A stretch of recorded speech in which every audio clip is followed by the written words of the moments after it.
So your point is that this elections is all about money. But let's look at Governor Fayose. I know he came out to say that, you know, if they bring fire and water comes to fire, it will be quenched, that he will be the governor that would ensure that his party produces a successor. And now with the results coming out, are you surprised? And what does that say about Fayose's leadership? I think for Fayose, I will base it on two. First, he had his strategy was very bad. And why his strategy was bad is this: you are a governor that built an image of a godlike fellow. You call yourself the Peter the Rock. You call yourself more like an individual that cannot be shaken and moved. Fine, I understand that. In politics, it's allowed. But at the toilet of your administration, all of a sudden, you're on TV, national TV, crying like a baby, telling me you've picked your colleagues of you, they're not picking your call. That is strategy Somersault. So I feel to him, if you have created that, if you have created that brand, you should have stick with that brand. You are changing brand, it doesn't make sense. Then secondly as well, I think a lot of issues also took place. First, on the issue of the Fayose administration, one of his major issues he had was his inability to manage his party, the structure of the party in that state. We saw a month close to the election, individuals, political appointees in his cabinet, in his party, were living indoors. We were saying Adele left. They were seeing we have commissioners living also as well, members of the House of Assembly living as well. So it shows that when it comes to election and leadership, especially when it comes to politics in this country, I think some individuals should rather be a bit man-like and not display a kind of a supreme being nature. That in itself set the people off.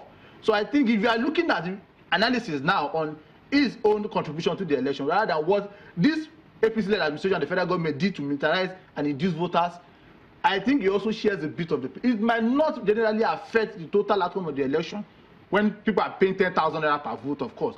However, I think he should also share a bit of the blame. Okay, Moise, let's look at the issue of card readers. Let's look at the issue of, you know, the voters coming out to vote.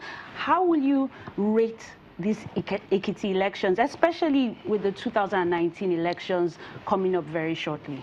Well, I said it earlier. People are more of interest.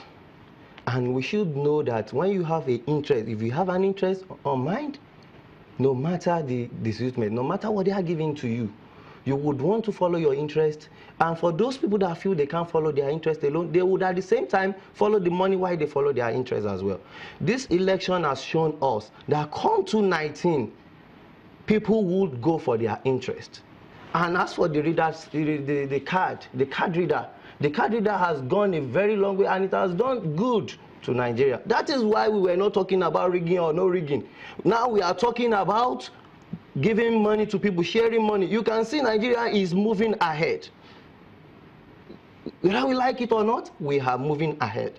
Because initially, in the past, what we do see is that, okay, they will come around, carry ballot buses, and get away with it. But now with using the card readers, it makes it harder. Will you agree that the card readers will prevent more cases of, you know, voter manipulation? I think a lot of work still needs to be done in the process of the IT section of INEC.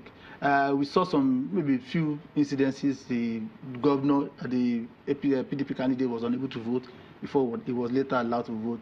But I think we should go a step further to ensure that the elections are electronically collated at the polling unit. It is really important because information as well, allegations of course, it came up also after the election that the total number of votes counted at polling units was not the same inputted at ward units. So if you have a total electronic system where while I vote, it automatically reflects immediately, you won't have people manipulating, you have allegations of manipulation at the end of the day. However, it's also very important to also stress that if we are rejoicing that our electoral vote has not been limited to inducement, then it's painful the set of individuals we have. Because to a large extent, what we are seeing is that human dignity, the rights of citizens, have now been reduced to cups of rice, and 5,000 and 10,000 naira. What we are saying now is that it is more palatable to give people money to vote for you rather than speak to their conscience and tell them what you want to do.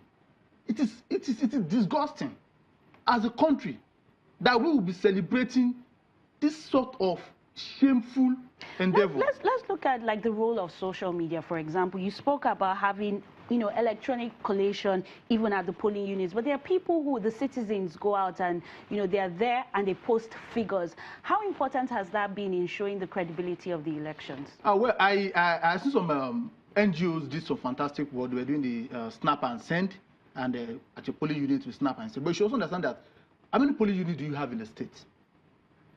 In Ogun State is around 221 polling units. Now, if you have 221 polling units, how many 221 of those elections will be sent across? How do you collate?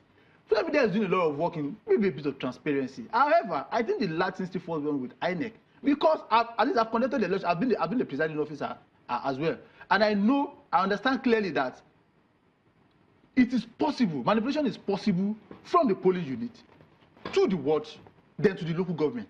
I know it is very, very possible. So if people are telling you it is so transparent, it's 100%, it's not 100%, it's not even 90%. What can actually ensure a transparent and fair election in this country is when we have a digital and electronic system where I input one, then one goes immediately to the INEC database, and we can all see.